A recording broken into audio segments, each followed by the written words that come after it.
चुनाव आयोग ने घोषित की बिहार में चुनाव की तारीखें 6 और 11 नवंबर को होगी वोटिंग, 14 नवंबर को आएंगे नतीजे।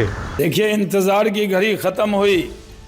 हम लोगों ने 5 साल अच्छा काम किया, फिर से इम्तहान में जाना है, फिर से एग्ज़ाम में जाना है और चुनाव आयोग चुनाव का ऐलान करने वाला ऐसा सुना है।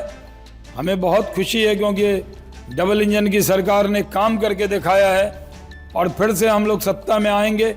पटना में मेट्रो भी आ रही है, क्रिकेट का स्टेडियम भी बन गया, एयरपोर्ट भी बन गया, दरभंगा का एयरपोर्ट बन गया, पूर्णिया का सीमांचल का एयरपोर्ट बन गया। सीमांचल में खुशी की लहर है। पूरे बिहार में 11 साल में नरेंद्र मोदी ने 14 लाख करोड़ रुपया योजना बिहार को दी है। 13 ग्रीनफील्ड एक्सप्रेसवे दिया है। बिहार में एकदम बहार आई हुई है योजनाओं की। तो जो चुनाव का ऐलान हो गया, क्योंकि आज जो है वो देश में जिस तरह का आप जनादेश का अपमान करने में जुटे हुए थे, लगे हुए थे, मैं पहला मौका देख रहा हूँ कि पॉलिटिकल पार्टीज जो हैं वो राजनीतिक दल मतदाताओं को जो है मतदान के प्रति प्रोत्साहित करती हैं। ये जो बकवास बहादुरी का बहुदलीय ब्रदरहुड था, ये जो है वो मतदाताओं को हतोत्साहित करने में लगा था कि भैया वोट मत देना, नहीं चोरी हो जाएगा। तो इसका भी जो है इनका जो है वह दूध का दूध पानी का पानी हो जाएगा और जो जनता है वो अपने जनादेश के ज़रिए एक बेहतरीन सरकार चुनेगी, एक सुशासन को जो है वो कोई निरंतरता वाली सरकार। जयपुर के एसएमएस अस्पताल में देर रात आईसीयू में लगी आग, 6 लोगों की हुई मौत। भजन लाल शर्मा ने लिया घटना का जायजा।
अभी आग कम्प्लीटली अंडर कंट्रोल, कोई आग नहीं है, पूरा बुझ गया है।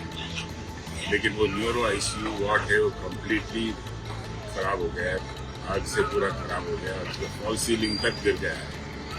बड़ा मुश्किल से हम वहाँ जो भी एडमिटेड पेशेंट्स थे उसको इवैक्यूएट किया था। बड़ा मुश्किल परिस्थिति था।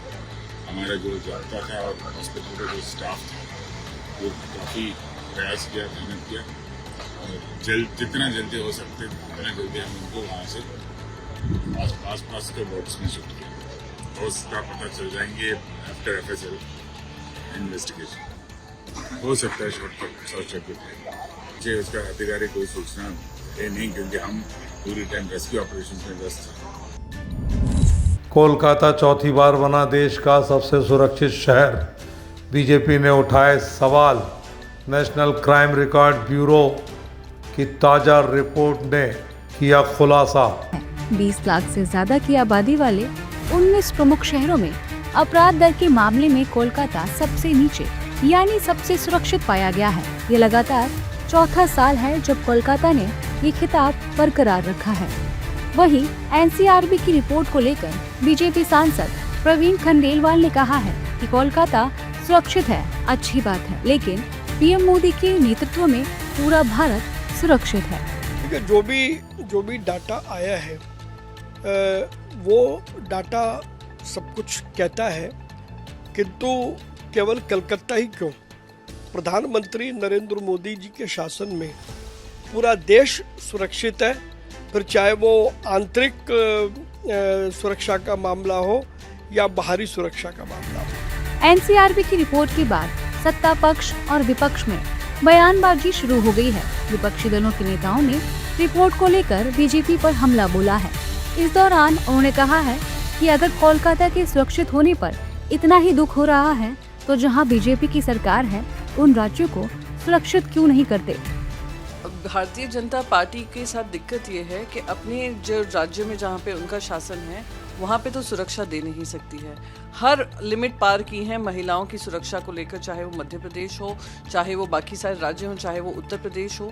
और अगर आज वेस्ट बंगाल में महिलाओं को सुरक्षा मिल रही है, सेफेस्ट राज्य माना जा रहा है, शहर माना जा रहा है, तो उसकी सराहना करने की बजाय उसमें कमियां ढूंढ रहे हैं, NCRB के डेटा पे ही प्रश्न चिन्ह उठा रहे हैं, तो कहीं ना कहीं सवालिया निशान ये उठ खड़ा होता है कि आपको किसने रोका है यही सेम शासन लागू करने के लिए। देखिए, ऐसा है, ये बात तो सच है। मैं खुद देखा हूँ कोलकाता के अंदर महिलाएं सुरक्षित हैं, फ्री रात में भी घूमती हैं। अपवाद को छोड़ दिया जाए, अपवाद तो कहीं भी हो सकता है, अपवाद तो यूरोप में भी हो सकता है, अमेरिका में भी हो सकता है, आर्जिकल वाला घटना है ही। तो लेकिन यह बात तो मैं सहमत हूँ। MP में RSS प्रमुख मोहन भागवत का बयान। किसी के डर से न छोड़े धर्म। सतना में बोले मोहन भागवत। दौरान हिंदू एकता पर फिर से बल दिया है। उन्होंने कहा कि किसी काम, डर, लोभ या लालच में अपने धर्म को न छोड़ें। उन्होंने कहा कि अपने प्राण दे दो पर धर्म को न छोड़ो। अपने काम की इच्छा की पूर्ति के लिए या किसी के डर के मारे या किसी लोभ लालच में अपने धर्म को मत छोड़ो। प्राण दो लेकिन धर्म को रखो।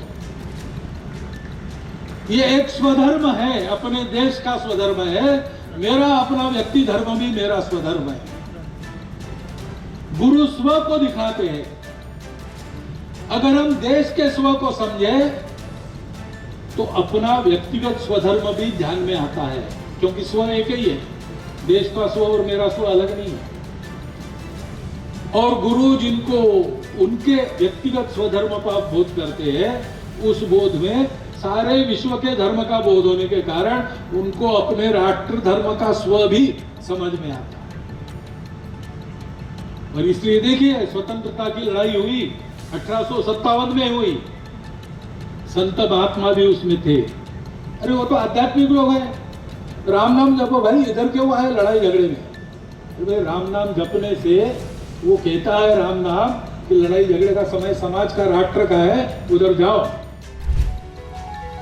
मोहन भागवत ने आगे कहा कि अंग्रेज हमें जीतकर टूटा आईना देकर चले गए, तब से हम आपस में लड़ रहे हैं। उन्होंने कहा कि हम सब एक हैं और हम सभी की पहचान हिंदू।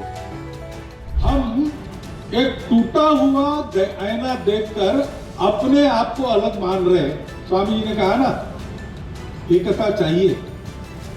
झगड़ा क्यों है? एकता तो है, वो सत्य है। वही हम चाहे जितना अपने आप को किसी भाषा का, किसी संप्रदाय का, किसी बात का कहे, लेकिन सत्य बात यह है कि हम सब लोग एक हैं, हम सब लोग हिंदू हैं। लेकिन एक चतुर अंग्रेज हमारे यहां पर आकर लड़ाई करके हमको जीत के हम पर राज्य करके गया। उसने हमारे हाथ का जो दर्पण था आध्यात्मिकता का, वो निकाल दिया और हमको भौतिकवाद का दर्पण थमा दिया। वो टूटा दर्पण थमाया और तब से हम आपस में अपने आप को अलग मानकर छोटी छोटी बातों को लेकर झगड़े करते हैं। हम एक है। बिहार विधानसभा के नेता प्रतिपक्ष तेजस्वी यादव की मांग, निष्पक्ष हो चुनाव, भड़क उठे एनडीए के नेता। एनडीए ने बिहार में कई योजनाओं का उद्घाटन और शिलान्यास किया, तो वहीं विपक्ष ने सत्ता में आने के बाद कई वादे कर दिए। लेकिन इसी बीच चुनाव को लेकर भी बिहार विधानसभा में नेता प्रतिपक्ष तेजस्वी यादव ने चुनाव आयोग से निष्पक्ष चुनाव कराने की मांग की है। इस दौरान उन्होंने कहा है कि उनकी पार्टी के प्रतिनिधि चुनाव आयुक्त से मिलने गए थे और उन्होंने वहां अपनी राय और सुझाव पेश किए। उन्होंने उम्मीद जताई कि इस बार बिहार चुनाव निष्पक्ष और पारदर्शी होंगे। हमारी पार्टी के प्रतिनिधियों ने अपने विचार रखे। हमें उम्मीद है कि इस बार बिहार के चुनाव निष्पक्ष होंगे। चुनाव किसी एक पक्ष की मदद के लिए नहीं होने चाहिए। तेजस्वी यादव द्वारा चुनाव आयोग से निष्पक्ष चुनाव कराने की मांग को लेकर एनडीए के नेताओं ने उन पर तीखा हमला किया। इस दौरान उन्होंने आरजेडी के शासन को याद करने की बात कही है। वहीं बीजेपी सांसद संजय जायसवाल ने कहा है कि अब शहाबुद्दीन का जमाना नहीं है। तेजस्वी जी को आदत है शहाबुद्दीन के ज़माने में बैलेट लूटने की। आजकल वो होता नहीं, अब जेन्युइनली वोट होती है, तो ये उनकी आदत के शुमार में नहीं है, उनके परिवार के। और ईवीएम से पोल हो रहा है और हर आम नागरिक वोट दे रहा है, और जब तक बिहार का आम नागरिक वोट देगा तब तक तेजस्वी जी का हमेशा सुपाड़ा साफ होगा। इलेक्शन कमीशन ऑफ इंडिया चुनाव कराती है। आज तक जितने भी चुनाव हुए हैं वो पूरा देश जानता है। देश दुनिया की सभी खबरें देखने के लिए जुड़े रहिए आचरण न्यूज से। आचरण न्यूज, हर कदम आपके साथ।